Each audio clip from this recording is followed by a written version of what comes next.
Salutare și bine v-am regăsit la un nou video din seria Hai la o poveste pe canalul meu de YouTube Viață de Camionagiu. În acest video vreau să vorbesc despre aparatele radar cel mai des întâlnite aici în Franța. O să vorbesc despre fiecare categorie de radare câte ceva în parte. O să vă las și câte o imagine aici undeva pe ecran ca să vedeți cum arată și dacă o să stați până la finalul acestui clip, o să vă arăt și un aparat anti-radar pe care eu îl folosesc și îl recomand deoarece își face treaba cum trebuie și te scapă de anumite amenzi. O să încep cu categoria de radare fixă, care sunt cele mai des întâlnite și din ce știu eu și din ce am văzut sunt undeva la vreo 4 la număr, 3 modele care sunt mai vechi și unul, să spunem așa, un model care e mai nou, implementat de un an și un pic. Primele 3 modele care o să vă apară imediat pe ecran sunt cele mai des întâlnite și, din fericire, ca să spun așa, pentru cei ce circulă pe noapte, cum e și cazul meu, sunt prevăzute cu benzi fluorescente sau vopsite în culori fluorescente. Drept urmare, se pot vedea mai cu ușurință. Nu le poți vedea clar, doar dacă ajungi în stadiul în care să faci de mai multe ori același sector de drum și înveți radarele, dar se pot vedea. Iar ăsta de pe urmă e ultimul radar din categoria radare fixă care a fost implementat de aproximativ, cum v-am spus, un an și ceva și e cel mai invizibil, dacă pot să-i spun așa, pentru că nu e prevăzut cu absolut nimic fluorescent pe el ca să fie observat, mai ales pe timp de noapte, și pe lângă asta nu e nici la nivel cu solul, pentru că el e amplasat pe un stâlp și la înălțime cu camionul îl mai vezi, dar cu mașina mică slabe șanse să-l observi.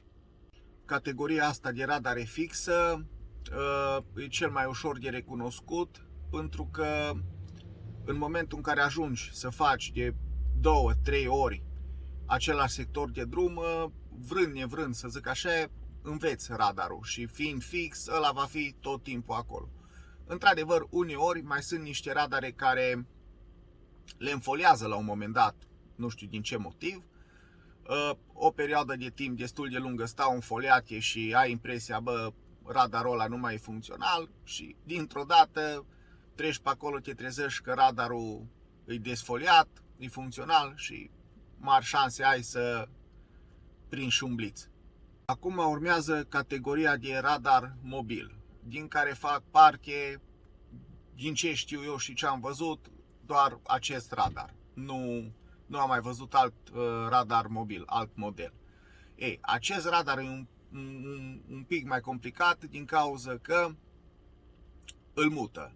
Nu are un punct fix pe un anumit sector de drum, are pe o porțiune de drum sau pe un sector de drum, are posibil unul sau mai multe locuri unde vine amplasat și prin rotație, o dată la săptămână sau nu știu exact la cât timp au ei calculat, îl tot mută dintr-un loc în altul. Însă, după cum s-a văzut și în poză, și ăsta prezintă element fluorescent și se poate vedea.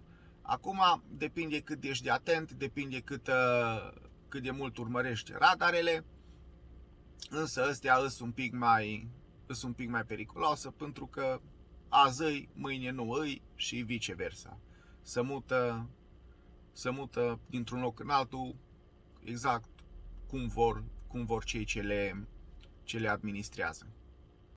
Bun, în mare parte aceste radare sunt și semnalizate, cum e și normal de asemenea, cu panouri adiționale, însă o parte din radare sunt semnalizate cu un panou adițional care îți spune exact că există în următorii 500 de metri, vă dau un exemplu, un radar și când ajungi acolo într-adevăr există radar, însă mai este și alt panou adițional pentru radar care în principiu ăla e folosit pentru radarele mobile, care îți spune că pe un sector de drum, de exemplu, nu știu, un sector de drum de 30 de kilometri, începând de la acel indicator, de la acel panou, se poate afla un aparat, unul sau mai multe aparate radare. Ei, la acel panou, în principiu nu știi unde e radarul și trebuie să fii atent să te uiți după el pe tot sectorul respectiv de drum. Aceste radare se pot găsi atât în afara localității, însă se pot găsi și în localitate. Ei, dacă, să zic, primești o amendă de la un radar care te-a prins în localitate, garantat îi 90 de euro. Dar dacă primești o amendă de la un radar care te-a blițat în afara localității, normal, din ce știu eu, e 45 de euro amenda, însă aici, nu sigur, dar s-ar putea să difere în funcție de viteza cu care ești înregistrat față de limita legală. Posibil să fie și mai mari amenzile de 45 de euro, dar în principiu, eu toate amenzile care le-am luat, că am luat și eu câteva, până să ajung să îmi cumpăr acest aparat antiradar pe care o să vi-l prezint mai încolo, toate care le-am luat au fost ori de 90 de euro luate în localitate, ori de 45 de euro luate în afara localității. Altfel de amenzi de radare nu am luat, altă sumă. Acum o să trec la o altă categorie de radar pe care nu știu exact cum să o numesc. Un fel de radar de intrare, cu intrare și cu ieșire. Îl aveți aici în poză.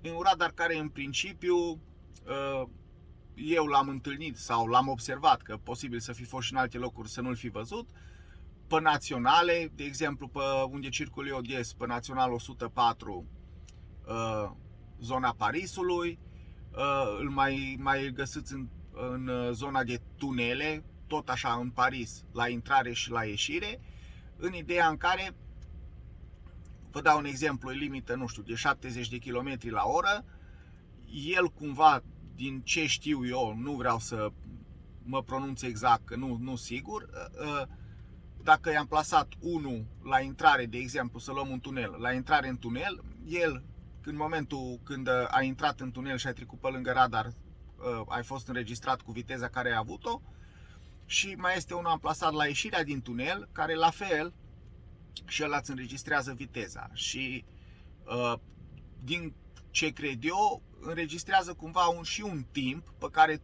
tu cumva, dacă respectai viteza, limita de viteză, trebuia să-l parcurgi în acel tunel. Ei, tu dacă intri, să zic, pe 70 și ești pe 70, dar pe lungimea tunelului ai avut 100, ai mușcat radarul, pentru că el știe că dacă îți menții constant viteza de 70, exemplu, treci tunelul în 3 minute.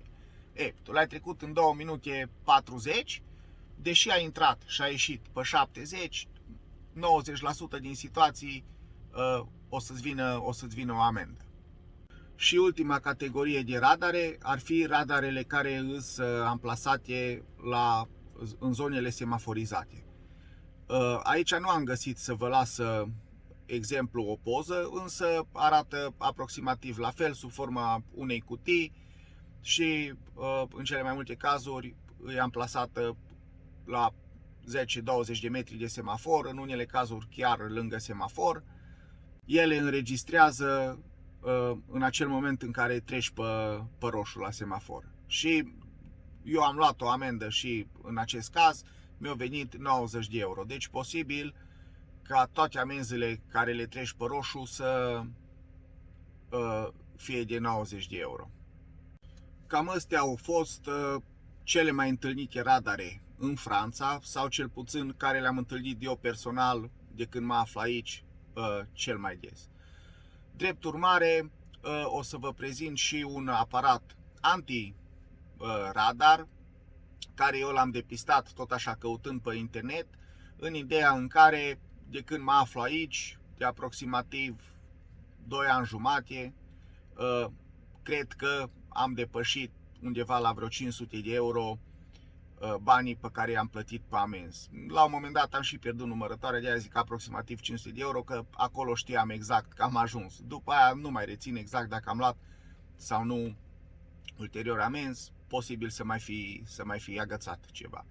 Și vreau să vă prezint acest antiradar pentru că îl folosesc și chiar își face treaba.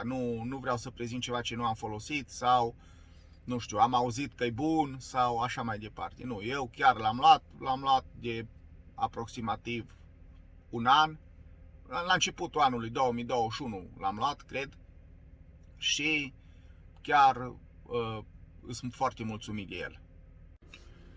Este vorba despre acest aparat, se numește ONO, e puțin mai mare decât o monedă, foarte compact, vine cu bandă dublă adezivă ca să poți să lipești oriunde. Eu prefer să-l las aici undeva pe bord, pentru că tot timpul îl iau după mine, atât în camion cât și în mașina mică, ca să nu mai fiu nevoit să mai îmi iau încă unul.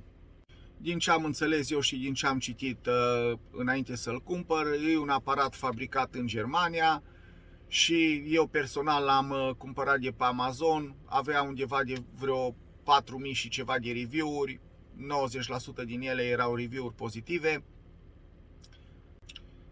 El funcționează împreună cu o aplicație pe care o descarci pe telefon.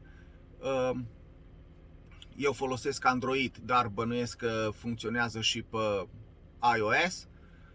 Aplicația se poate descărca de pe un sticker care găsești în pachetul cu aparatul. E un sticker care conține un cod QR, îl scanezi și îți trece direct la descărcarea aplicației.